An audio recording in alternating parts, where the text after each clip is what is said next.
Welcome to the Attention Deficit Disorder Expert Podcast Series by Attitude Magazine. Hey everyone, good afternoon. Welcome to Attitude's weekly ADHD Experts broadcast. I'm Susan Kaufman. Today we'll be talking with Rick Fiery of Inventive Labs about helping teens and young adults with ADHD and other related conditions find their path after high school and beyond. The leap from high school to college can be tough. It's simply following, the guidance counselors, career suggestions, or taking the college path because it's what's always done. It just rarely leads to success. So Rick Fiery will talk about why college is not the only option after high school and why career success may well follow a different path.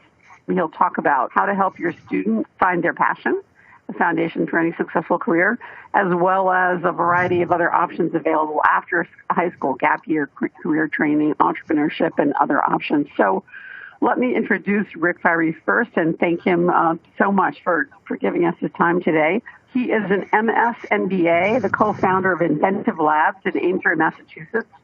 He created with his co-founder, Tom Bergeron, Inventive Labs to help young adults with learning differences find alternative paths to success, paths such as gap years and entrepreneurship programs.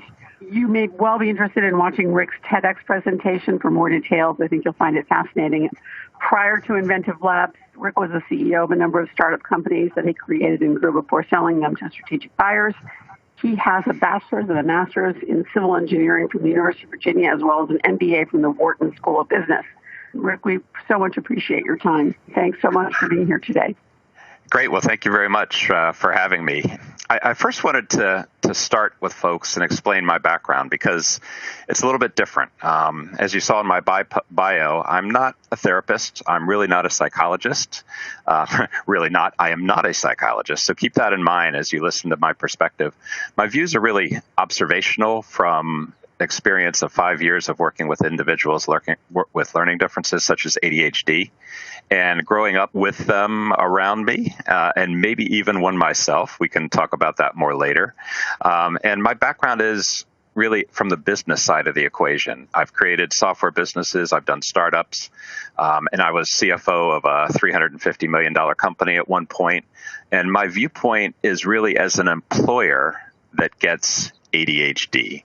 So I think that's important for you to understand as I kind of talk through this. And I always like to lead with a story. And I know a few people have potentially clicked through and seen the TEDx talk that I gave. So I'm going to change that story up a little bit and give you a little bit more information. But really, these are the folks that we're talking about. These are the game changers. So I would start with a number of years ago, I was running a software startup company, and we were in just absolute desperate need of talented developers for our company. We were going against some pretty big companies, publicly traded companies, and trying to take them on head-to-head as a small company.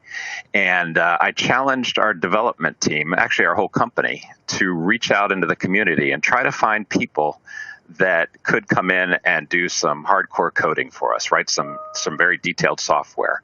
And what happened was a young man came up to me and said, hey, Rick, I know this guy who was probably the brightest kid in my high school class. He went off to college, and for some reason, he's back home. He didn't make it through. But he is probably the best coder I've ever seen in my life. He can code things that nobody has ever seen. Now, he doesn't have a college degree. Will you hire him? And my answer was, of course, it doesn't matter to me whether he has a college degree. It's can he code? So bring him on in and let's see what he can do. Needless to say, this guy came in and started coding circles around everybody. He was absolutely fantastic. He was very shy and very introverted, but he could code like there was no tomorrow. And time went on, and sure enough, unfortunately, 6 months down the road, the head of engineering came in to me and said, Rick, we have a problem. We have to let this guy go. And I'm like, what? What are you talking about? This guy is doing things that we need done. What's going on? And he said, well, let me describe what it's like. He shows up at 11 o'clock in the morning, and the rest of our development team starts at 8 o'clock. He refuses to fix his bugs. So for those of you that don't code, those are issues with software that when you write code, it crashes and doesn't work. He refuses to fix those bugs because he says that's boring. He also refuses to document his code and explain what he did because apparently that's boring too. So we can't have that in a development team. We have to let them go. So I always ask folks, what would you have done in that situation? What would you have done? Well, if the answer was fire him, I think we could end the webinar right now, right? The answer was not that. I looked at the head of engineering and I said, look, I'm not thinking of letting him go. I'm thinking of letting you go.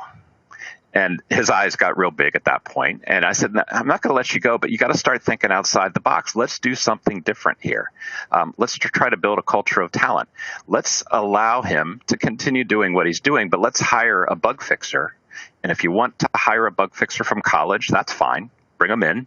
They will learn more in 6 months of fixing this guy's bugs than they ever did in college. This is real world stuff. Also, let's hire a documenter and somebody to come in and document code for them.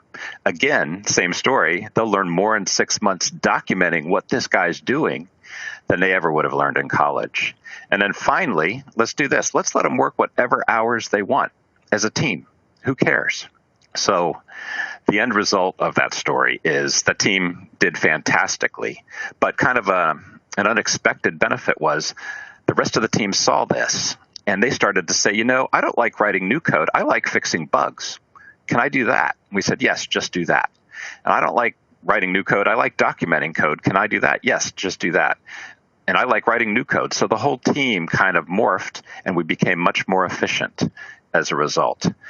So in my opinion, and I think you'll agree, this young man was brilliant and he was necessary for what we were trying to do. So the rest of that story is that young man is now no longer young, like I used to be young at the time. And he has been working at the same company for 25 years now and got married and has kids and, has moved on and done very well for himself. So that's the prelude. And what I wanted to point out to you again, that these are the game changers. And that's what we're talking about today. So before I dive into kind of the heavy part of the presentation here, which is talking about colleges and careers, I think you got to take a step back and we got to talk about why. Just the question, why? I'm sure some of you are smiling a little bit right now, but with ADHD, the importance of why and trying to figure out your path and your career is just a very, very important question. So think about it. As parents, I saw that over 80% of the people on the webinar are parents of ADHD kids. How many times have you been asked, why do I have to do all this homework if I can get A's on all the tests, right? Why do I have to write a report about Moby Dick if I'm going to be a scientist? Or why do I have to write a research paper if I want to be a musician? And what's our typical answer to that? I don't know. My answer was not very good. It was because. And because is a really bad answer to people with ADHD. If they don't know why they need to do something, they're not going to do it, right? It's just not going to happen no matter how hard you push. You could try, but if they do know the why, right, stand back. Then they can be off to the races. So how do you find the why? And, you need to help them figure out why they're going to explore a career or why they might consider college or why they might take a certain career path. You got to think like a business person to figure out why. Ask, what is the goal and what are we trying to achieve? If you can figure those things out, then you know the why. So in business, you define the goal you're trying to achieve, like create a product. And if everyone on the team believes in the goal, then tasks get defined and everyone dives in to achieve the goal. And extraneous tasks are ruthlessly weeded out to achieve the goal. So this is what the ADHD mind wants. That's what they like. Education in college is not like that. You need to do what you're being told to do because, and this is what you need to do to get the degree. And that doesn't really compute with folks. It can be a challenge for them to understand it. So if they know why, then success may happen. They find a purpose, the hyper-focus can kick in. In a lot of cases, as long as the goal is known and the reasoning is believable, then stuff happens, right? If you can see the goal and there's a reason to do it, then things can happen. So simply allowing the conveyor belt to roll and hope that the light bulb will go on in college can be a risky and expensive proposition without knowing the why. So let's talk about success for a second. We can probably all agree that if college is attainable in today's day and age, it offers the most opportunity for our kids. That's kind of the way it's been designed. Think about it. We get put on this conveyor belt to college starting in the first grade. And at the end of the day, the goal is to get people into college. Colleges promote it. The government helps pay for it in some cases. Scholarships are available. It's a conveyor belt to push people off the edge into college. And that's the goal. It's nearly ingrained in everybody that that's the way. And with ADHD, there is a challenge to college. That's just the reality of it. Is it achievable if you have ADHD? Yes, but I kind of say time out a second. I bet many of you are maybe starting to think, oh, good, now he's going to tell me how to get my kid into college and through college. I am, but I'm probably not going to do it the way that you think. I'm going to try to change that mindset a bit today, that hope is not usually a strategy. And I imagine you are all here because you are concerned about the future and your gut is screaming that another approach may be needed to get your son or your daughter through college. So let's pause and take a deep breath and think. And we do this a lot with folks. They don't like the pauses because it gets boring. But pause and take a deep breath and think about what your definition of success is. Now, some of you might say college equals success. I mean, maybe before I even started this presentation, you would have said that. But if I asked for people raising hands now, I bet not as many people would raise their hands. Many are probably shaking your head and saying no. But if you go to the proverbial cocktail party, right, today, when anyone's talking about any college-age young adults, what are the questions? It's constant. Where are you going to go to college? Have you thought about college? Have you applied yet? What's your major going to be? How are you enjoying it? That's the dialogue that happens with folks. And I think we got to start questioning that. We have to change the mindset. The goal is a career, should be a career. A college degree is a means to get to that career. So the goal should not be a college degree. The goal should be, I wish I had a drum roll. I think it's obvious. You don't really need a drum roll for this. The goal should be a career that they can enjoy and provide excitement every day. So that's the important part. Some people can slog through a career where they're making a ton of money and they're sitting in a cube and they know they can just grind it out, but they're making a ton of money. That can be a challenge for the ADHDer. So it's got to be something enjoyable and can provide excitement every day. And that takes a little bit of work to find.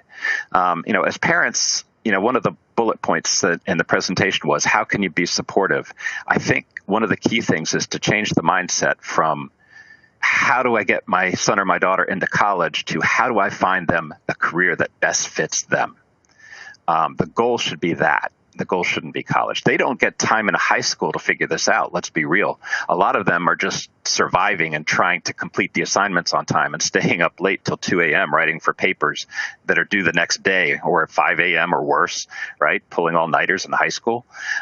They don't have time to figure out the why. So as parents, kind of changing the tone and the mindset, reducing the anxiety level is, let's talk about fun stuff. Let's talk about the goal and not college. Again, what is the path to success? Well, start with the career and the associated vision of success, and then figure out the path to get there.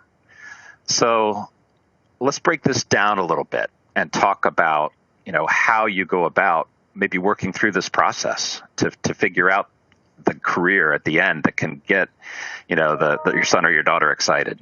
So if I look at how to find the perfect career, it's like business. Again, I look at this from the business lens. You got to be methodical. If you just kind of hope and Google and push and prod, it's not going to happen. You got to be methodical to make it happen. And to hone in on a success, take a list of passions, of things that you're excited about. Just write them down on one sheet of paper, on another sheet of paper. And maybe these are the same things that you're passionate about. on another sheet of paper, list things that you can make money at. So something that people are going to pay you for. Finally, list some things that you can become really good at, that you can become world class at, that you can become, one of the top people in the field or the industry. And if you can get to that intersection, the sweet spot, then the intersection of those three things are things that maybe somebody should be pursuing as kind of that dream career. So you might have a passion for chasing bunnies in the woods, right? But I was going to say nobody. There's probably somebody out there that'll pay you to chase bunnies through the woods, but it's unlikely. So some of those things fall in the outer ring of passion. But if you become a really good app developer and you can code apps really fast, there are people out there that'll pay you money for that.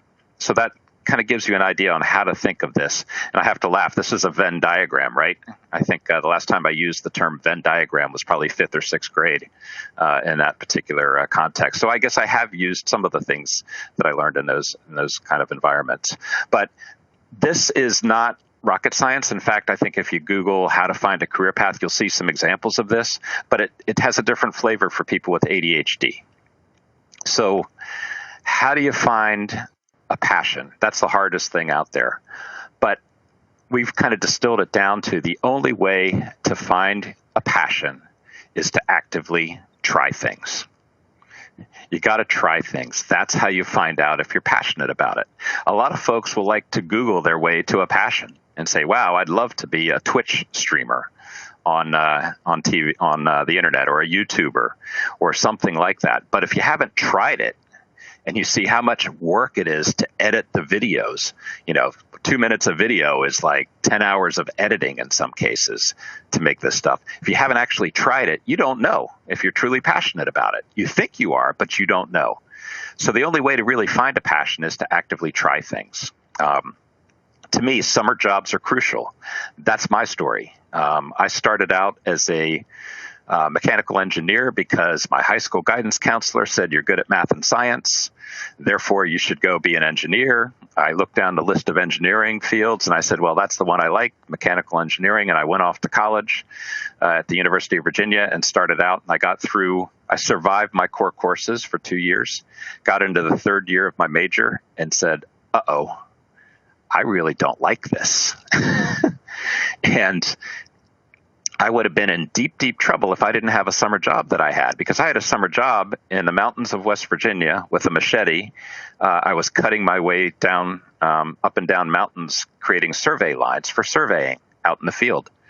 And that to me was awesome. I got to be outside, outdoors, seeing the project. Then I go inside and do the calculations and create the plans for the project. And I got to do that as a summer job, and I loved it. It was a mix. It worked for me. The work environment was good. I liked being outdoors. All that stuff worked. And I looked at myself in my 3rd year and looked at civil engineering, and I said, I'm interested in all those courses. Why am I here? And I switched majors, and it took me 5 years to get through. Now, back then, in-state tuition at the University of Virginia was a lot cheaper than it is now. So that 5th year wasn't a huge deal. Even though I remember that conversation with my dad, that wasn't so good. But in any event, summer jobs are crucial. Summer experiential camps are awesome. There's coding camps. My son went to a coding camp at MIT and really learned whether or not he liked software coding. You think you might, but until you do it, you don't really know. There's also acting camps, entrepreneurship camps, cooking camps, all kinds of things that in the off time from school when academics are kind of overwhelming, filling those summer positions, those summertime experiences with real experiential type exercises can really help people figure out what they want. Volunteer positions are good too. If you can't get a job and you can't find the camp or you can't afford the camps that are out there, go volunteer somewhere. We had a young man that came here into one of our programs, and he counted horseshoe crabs on the beach in the summer and created data for some research that was going on. Loved it. And is now moving into a different field related to research and in the environment. So you got to try things. That's the thing that I'd say about finding your passion. Money. This is an interesting one. So I think the younger generation and even older generations, money's a challenge to kind of understand conceptually sometimes. How much is enough money? And you got to start by discussing the lifestyles that somebody might want. So with your son or daughter or with yourself, do I want to be in a mansion or do I want to be in a tent? Some people can only be happy in a mansion. Some can only be happy in a tent. But you got to understand, what are you aiming for? Again, it's kind of the business view of this. All right, what's my goal? Well, I need to make money. How much money do I need to make? What kind of lifestyle do I want? The eye-opening thing is then have them create a living budget. List out all the expenses. A car. How much does it cost to have a car? And don't forget the maintenance. Everyone always forgets about that. How much does gas cost? How much does insurance cost? How much does an apartment or a house or a tent or a mansion cost? How much does food really cost? What about medical? When you turn 26, be on the parent's medical plan anymore. So add all those costs up and then ask them the question, and this is usually entertaining. Well, what job are you going to work? Well, I'm going to go do this job and it's going to be cool. How much are you going to make? $15 an hour. Take the total expenses, right, divided by the hourly rate, and that gives you how many hours you need to work per month to make that happen. And when they see 300 hours a week becomes the answer, that could be eye-opening. So it's a great exercise just to get people to understand the cost of money. And then the funny thing, one conversation I had with one of my kids is, and then guess what? Then they take taxes out of that. And they were like, they can't do that. Well, yeah. They do. So you have to work even more hours? Yes, you have to work more hours. So it's interesting, the dynamics that happen when you have that conversation. I would say consider making The Millionaire Next Door mandatory reading for your kids, or read it yourself and maybe explain it to them. It's about consumption versus non-consumption, saving versus spending. And many people now are very into non-consumerism. That's kind of a thing. And this book is about that. Even though it's several years old, it still has that same point to it. So I think that's a great book for people to understand. And what you see as these great success stories isn't always what's the reality. So money is an important thing to talk about. Now, the last thing is becoming world class. That's the hard one. With ADHD, it requires some brutal honesty sometimes, right?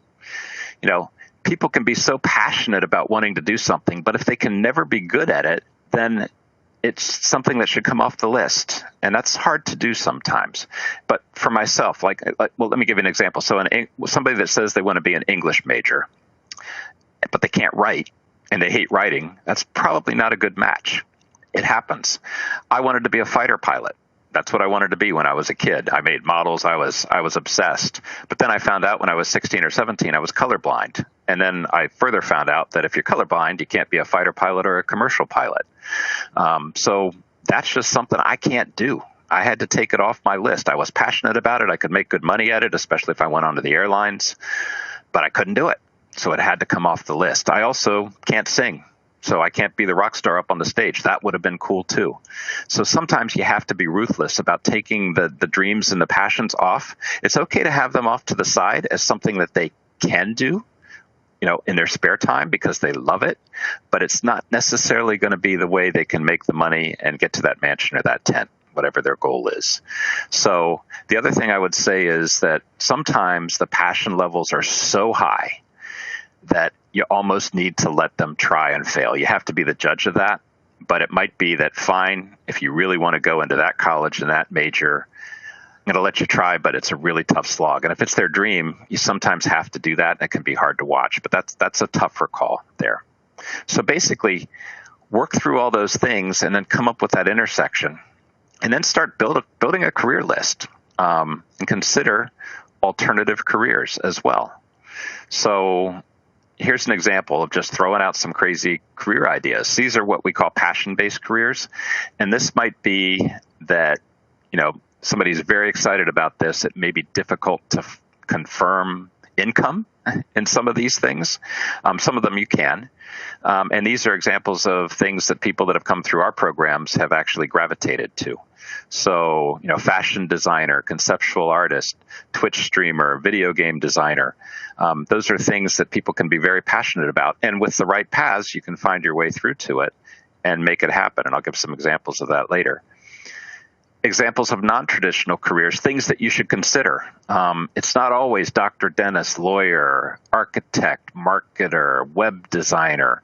Those are more traditional type careers. Sometimes you got to think outside the box. We had a young woman that came to one of our programs, and she was very interested in art and liked helping people, but she couldn't figure out what direction she wanted to go in college. And when she figured out that being an art therapist was a thing, the light bulb went on. And she kind of found her path from there. Other things that are outside the box are fishing charter captain. Again, love being on the ocean, but you can create a business out of it and make some money at it doing what you love. What the heck? Why not do that? You don't have to fit into the standard box. And with ADHDers, you have to think potentially outside the box to find that passionate job that they can dive into. And at first glance, you might say, well, you can't make money at that. I challenge that. I think if you become world class in something, you can start to make money at it. So next step. So I'm giving you a little bit of a methodology here. You've kind of come up with a list of potential careers and paths. You got to pick several careers and start to look at the passion match, whether it's something that's really, really something passionate that somebody can get passionate about, what the educational requirements are for it. If you want to be a doctor, you got to go to college and you got to get an MD. So that's just the way it is. If you want to do something different, like coding, a software coder, you may not need to go to college. It helps, absolutely, but you may not need to. Then look at the skills that you need to build. If you can get excited about building those skills and they aren't too daunting, then it kind of stays on the list. Job environment is a big one. If it's a construction job that starts at 7 a.m. and your son and daughter can't get up before 10 or 11 o'clock to save their lives, that's probably not a good match. So again, start to look in more detail at the careers. And then finally, location. It may need to be, if you want to be a singer-songwriter, it's LA or New York City and Nashville. Those are mainly the areas that you're going to be looking at. Sometimes you have to put yourself in a place to be opportunistic and find that path to success. So consider that kind of research. And then once you've narrowed down maybe a few companies, which is what we really encourage. Don't just say, I want to be an engineer. Figure out what engineering firm you want to work for. Or if you want to be a game designer, figure out what kind of, let me switch and I'm going to show you LinkedIn for a second here. So hopefully right now you guys can see my LinkedIn page. It says it's sharing on my screen. And this is Hasbro. So if somebody wants to work for Hasbro, here's the power tip. Go down to people, and if you click on people, up pops something very interesting. I don't know if you know this, but there are 6,879 employees in Hasbro, and this is where they live. You can see a great number in the Providence, Rhode Island area, but they're scattered all around the world. And more interestingly, potentially, is this is where they studied. So now that you've gotten down to the career level, hey, I'd love to work as a game designer at a place like Hasbro. Now you can start to figure out back to front maybe where you should go to college, right? And if you click on University of Rhode Island, then you get all the people that worked at Hasbro that went to the University of Rhode Island. And then you can click on somebody and see what they did. Now, you always say in the internet, be careful what you put on the internet. So sorry, Kelly, you're first. You just became an example. And if I click on Kelly, she's a digital asset administrator at Hasbro. You can see what she does and what she does on a daily basis. You can see what her background is. She started out with a degree in libraries, Master of Library and Information Science, and she's working at Hasbro. So again, it shows you a path that somebody took, where they went to school and how they went to Hasbro, and then what kind of skills they have that caused them to hire them. So to me, that is a really interesting way of looking at how to do this. And you can see my LinkedIn power tip. It's really a roadmap on how to get hired to work in any company. So pick the company, do the research, and work backwards. It's a great, great tool. So now at this point, you can start to consider your next steps, right? So let's say that Hasbro is the example. So Hasbro, you know that maybe going to the University of Rhode Island is a path that you want to take and go into higher education and do the 4-year college. Gap year might be something that you do if you get to the end of high school and you really don't know what your career path is. There are tremendous gap year opportunities. I'm going to talk about each one of these individually in a second. Consider an internship where you go and get some job experience. Again, find the why before you go off to college or before you spend the time and money in a career. Job training, if coding is your thing, there are other ways to get coding experience, as an example.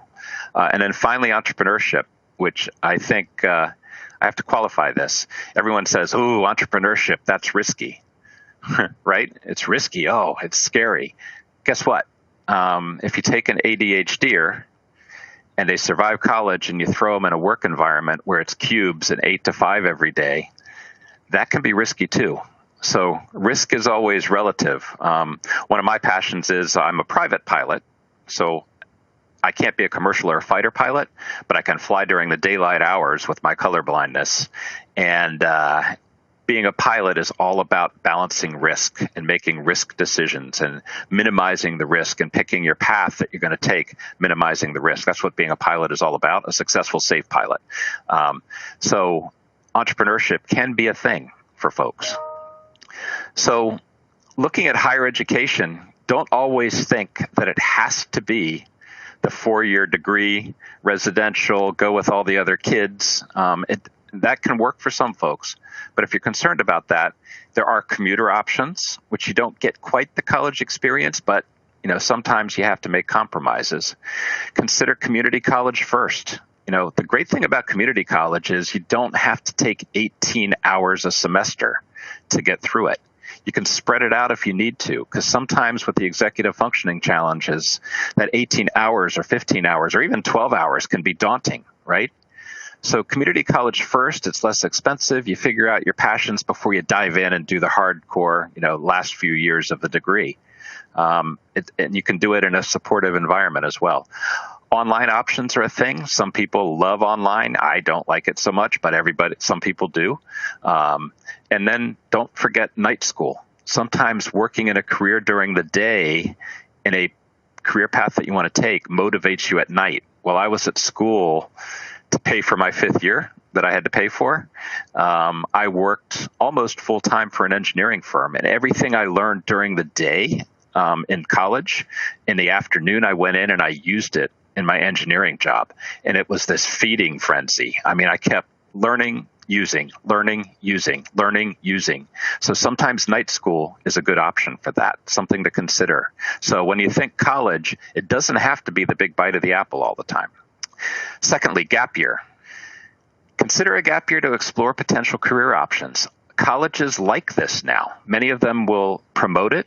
Many will let you get in and defer for a year while you go do a gap year so that you can figure out your major. And quite honestly, from our perspective, figure out if it's the right college before you commit fully to it. You might lose a deposit, but in the scheme of life, that's small money to lose in case you change your mind. So consider a gap year to explore potential career options. Most importantly, you get to build maturity and independence and life skills, etc., without the crush of academics happening concurrently. So I got a 15 or 18-hour course load. I'm having to learn how to cook, learn how to do my laundry. Oh, I forgot to do my laundry, and I've got a final exam tomorrow. I got to shower. Working all those executive functioning things into a very packed schedule can be a challenge. So learning some of those skills first in a gap year before you go off to college can be a really good thing. And my last piece of advice on gap years is avoid the see the world gap years. For many people, that's fantastic. For people that are non-ADHD, that's great. You send off ADHDers on a see the world gap year, they're going to come back with even more ideas. So it's a great vacation, but I'm not sure it's as productive. I think for ADHDers, they really need to focus on figuring out the why for college. Internships are a thing. Many companies are now embracing diversity. Chief diversity officers exist. Internships exist for people that are not in college.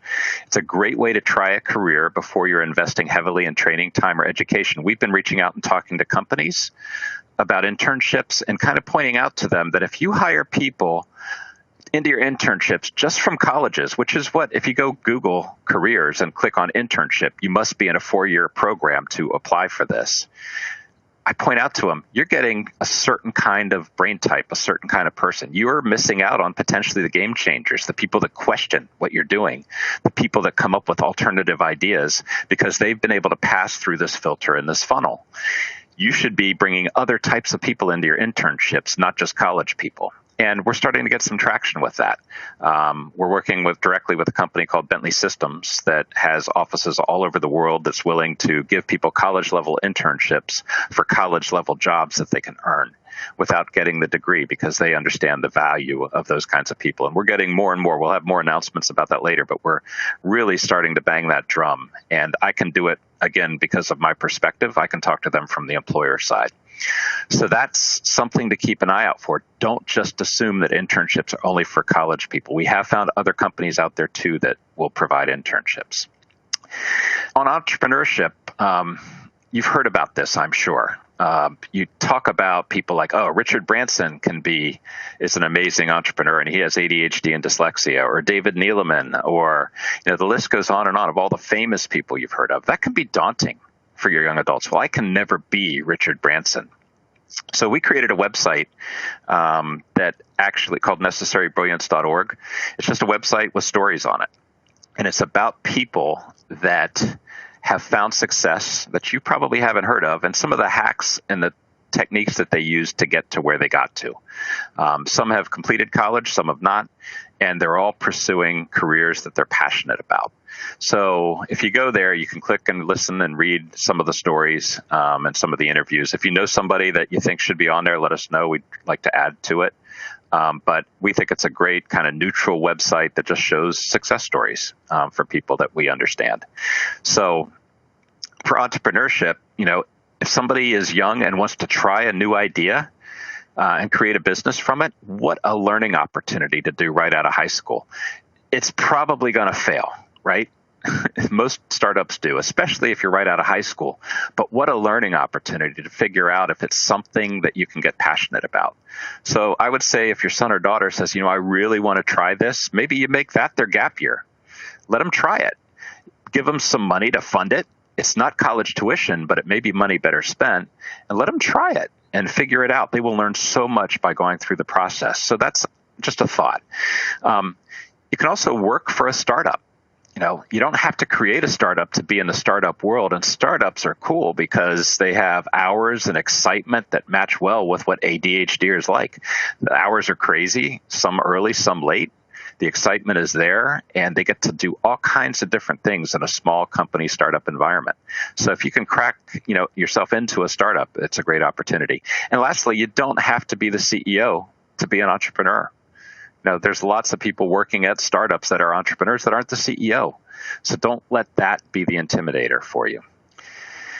Then job training. The balance between the cost of college and the income that people are going to get is starting to shift, kind of like the housing crisis a number of years ago, where the value of the asset is greater than what it's worth in the long term. So keep in mind that there's a lot of companies popping up to do very specialized training, which, again, ADHDers like because it's right to the point. If I want to code software, I can go to General Assembly, learn how to code, and get a job.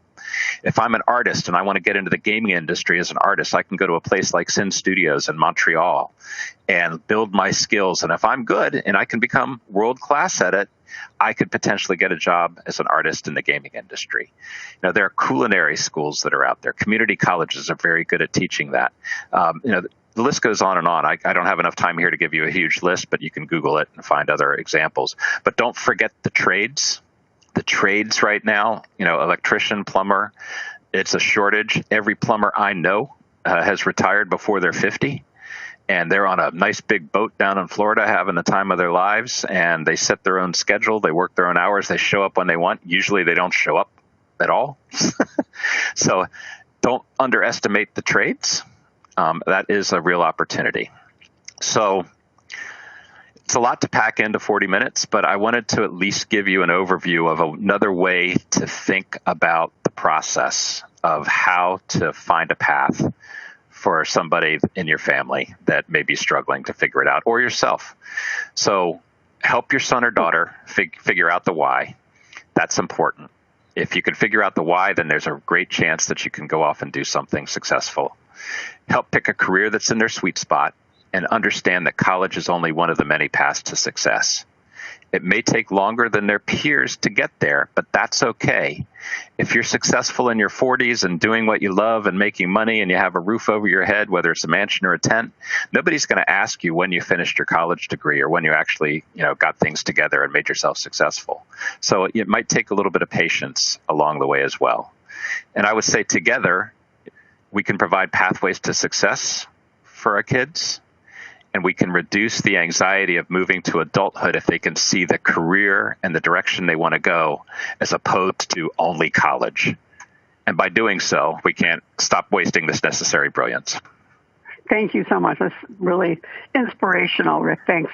A question here, which is really an excellent follow-up.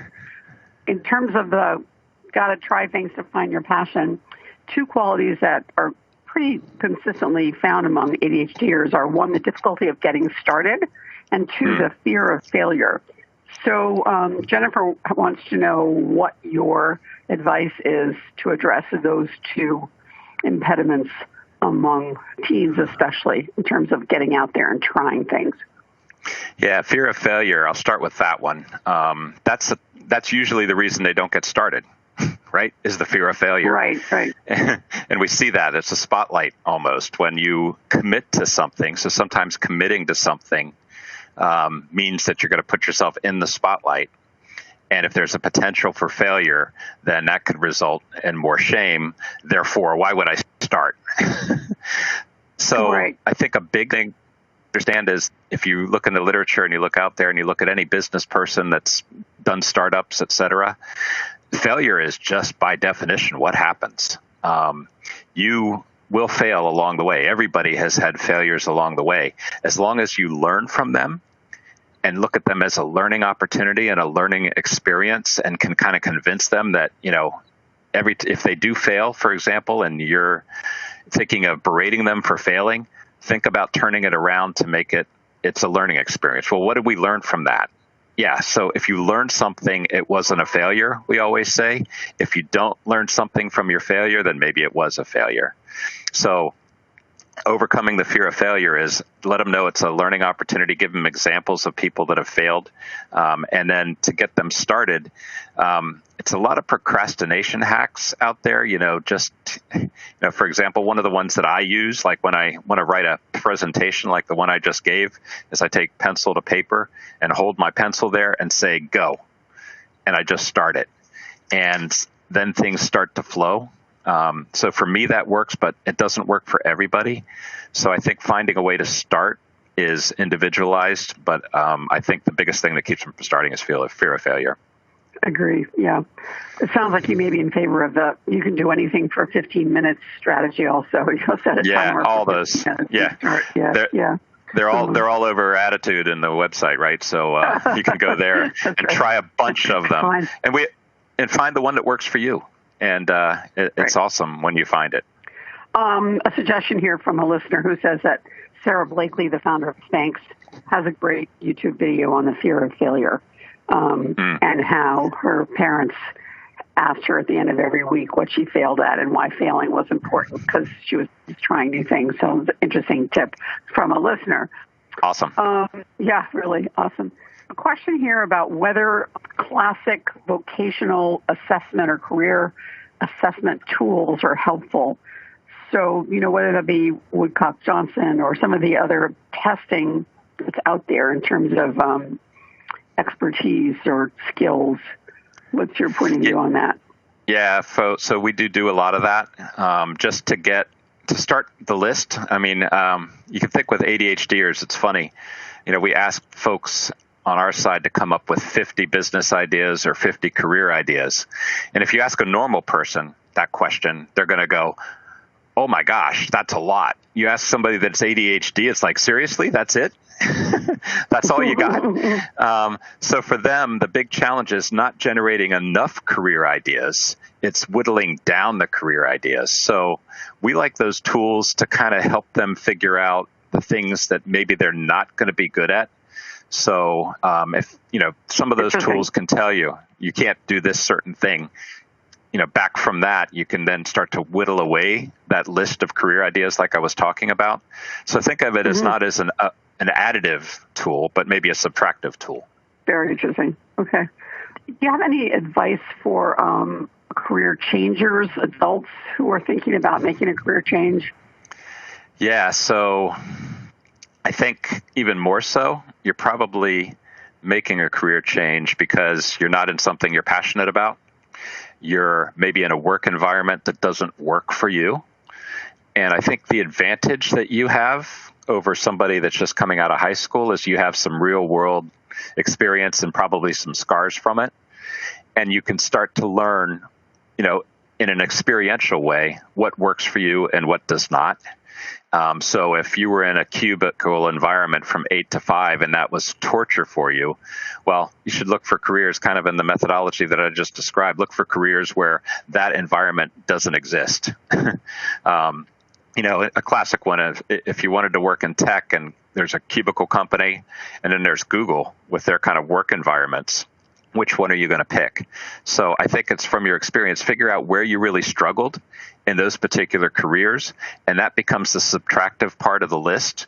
If you start coming up with potential careers that you could take, subtract out all those things from your experiential elements, maybe use some of the career kind of assessment tools and narrow it down to some ideas. And if you can get into that sweet spot where you start to get excited, it's never too late to go to night school or go back or go to one of those career prep programs and, reset your career. Because ultimately, I've never been in a job that I haven't loved, which is hard to say, but I did that by design, by trying to find things that I knew would excite me. I need exciting jobs to be happy, and I've been able to find that. If that's something that you need to do, then I think you need to find that excitement and narrow it down to where you can find a position that really works for you. Okay, very inspirational. The question here, this is just one of many questions along the following lines. Someone looking for guidance on the addictive nature of gaming screens. There are a number of parents here of kids who they just feel they can't get off the gaming track. He's asking how to reduce the impact of this technology and get some focus on trying other things on a career.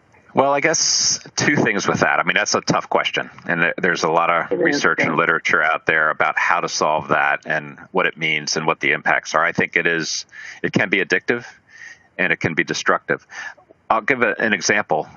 So when we very first started out, we did a tour of our office, and in the center of the office is a network gaming room with high-end gaming computers. And people that were considering coming into our program would walk through and see that and say, "Oh my gosh, you allow gaming?"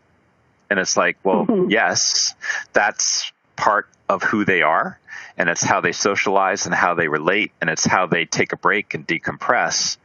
And but we think what's going to happen is that as you start to find other things to get passionate about, then they will not do gaming on those computers. They'll do other things. They'll do research. They'll do CAD. They'll do 3D modeling and design, and they'll do, Photoshop and things like that. Every single time, people coming into our program, they start out gaming. And then if you can insert things that they can get excited about and get passionate about beyond gaming, then that starts to fade away and it takes on a more balanced part of their life. But the way I think you got to do that is try to find that really bright light of engagement that can get them beyond that. Now, that said, I know there are some that are saying, yeah, but that's not my son or my daughter. They're so locked into these games, I can't break them away.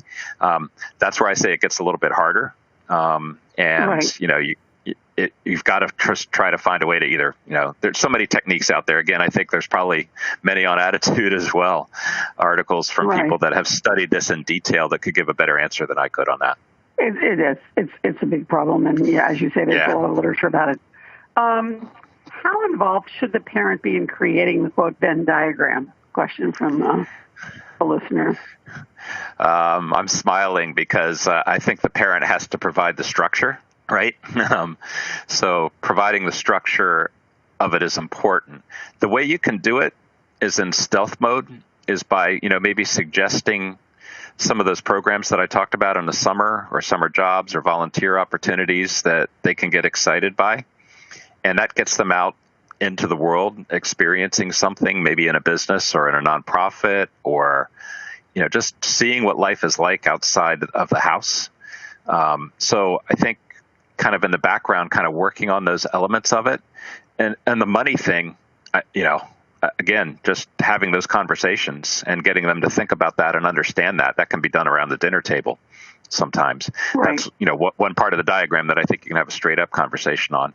And then the world-class piece is motivate them to be their best in something, whatever it is. Let them go really excel in something. And if you can get those things to start to kind of converge on that sweet spot, then you at least have a better spot to start talking about next steps after they get out of high school. Okay. Good question from Tammy. How do you balance being supportive of a child's passions and yet being honest about it not being a real career option? In other words, my son's goal is to be in the NFL. Yeah, so people don't like saying it this way, but I can say it to you guys because you're parents for the most part. We always like the idea of a plan A and a plan B. So it's great to have the dream. You never want to crush that dream because who knows? They could be that NFL star, or they could be that rock star. They could be the person they dream to become, because things like that do happen, or else there wouldn't be people out there doing it.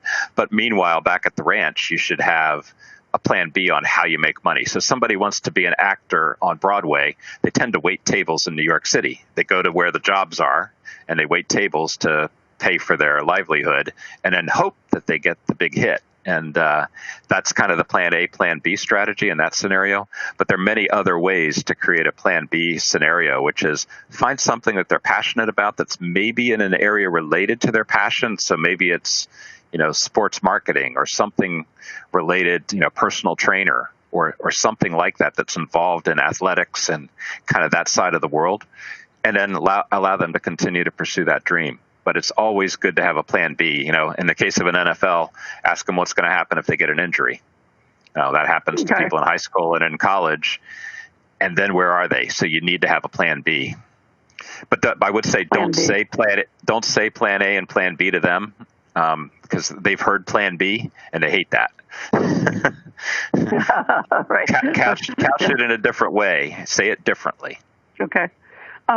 Interesting question from someone as to if your child has the option to go to a university or college setting that might be more close to what seems to be their passion versus one with an ADHD program, which is the better choice? So the question is, is it smart to go to a place that has an ADHD disability center or backup program? I guess the way I'd break that down is there's obviously universities, and passions aligned with universities are certainly a good way to start, as long as you're confident they can handle the 15, 18-hour credit loads and all the requirements that come from academics.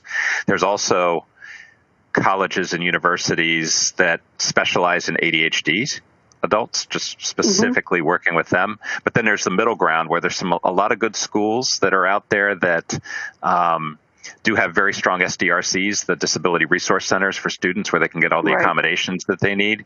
So it really depends, I'd say, on where your son or daughter is and needs of level of support.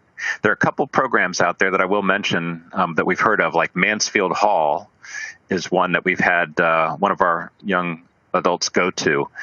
They set up a kind of a supportive, executive functioning kind of support community in a dorm outside of a university.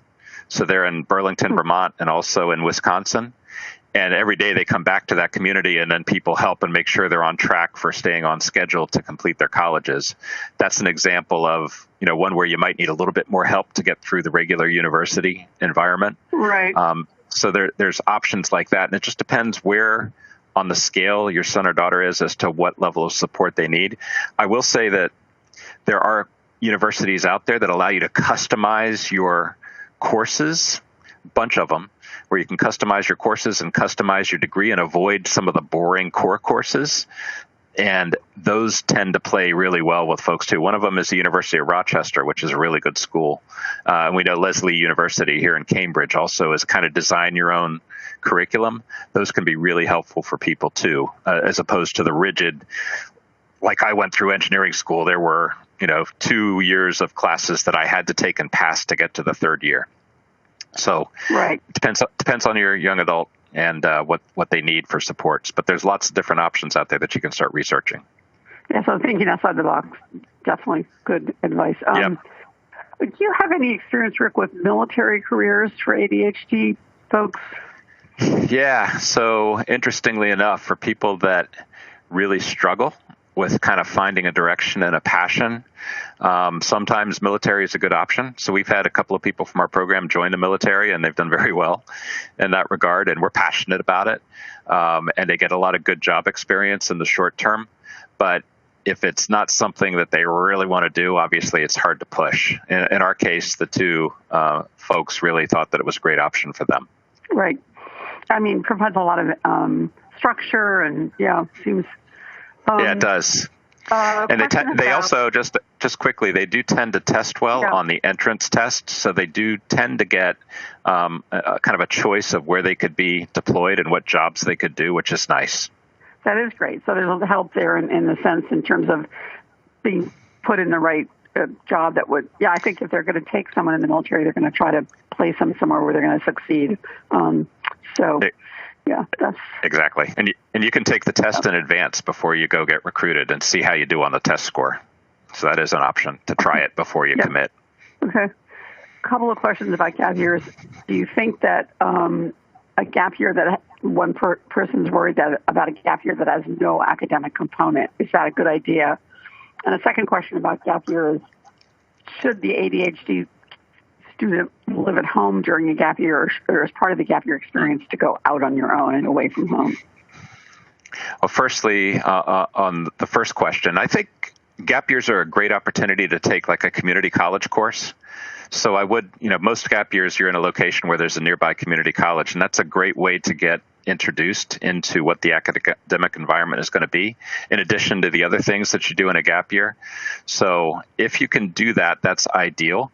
But as far as does it have to have an academic requirement, I think the more important thing is what do they come out of as a career path, and are they truly excited about it, and can they get into the right college and the right major? That should be the main outcome. But also, if they can test themselves out and take a few courses in the community college and maybe get some advanced credits, that's a win if you can do it. And then what was the second question? I wanted to get to that. Living at home during a gap year versus... Yeah. I would strongly advocate living away from home because if they live at home, they're not going to get the experience that I think many of them that we've seen need is how to boil water in some cases. I mean, it's sometimes that's what they need to learn, and they don't necessarily, if they haven't learned it by the time they get to us, they didn't learn it at home. and parents would be shocked. Really? You don't know how to boil water? Yeah, actually, I never learned that, Mom or Dad. So learning how to do laundry, how to cook, how to go grocery shopping, all those things that you have to learn concurrently with going to college can be overwhelming. So I think to get a really good solid gap year, part of that is they need to live away from home and build those skills themselves. They also, the big thing that we've found is true, they also struggle with roommates and conflict avoidance and how to handle conflict. And any good gap year that has a situation like that where they have residential will have roommate contracts and all the things that you do in college when you first start.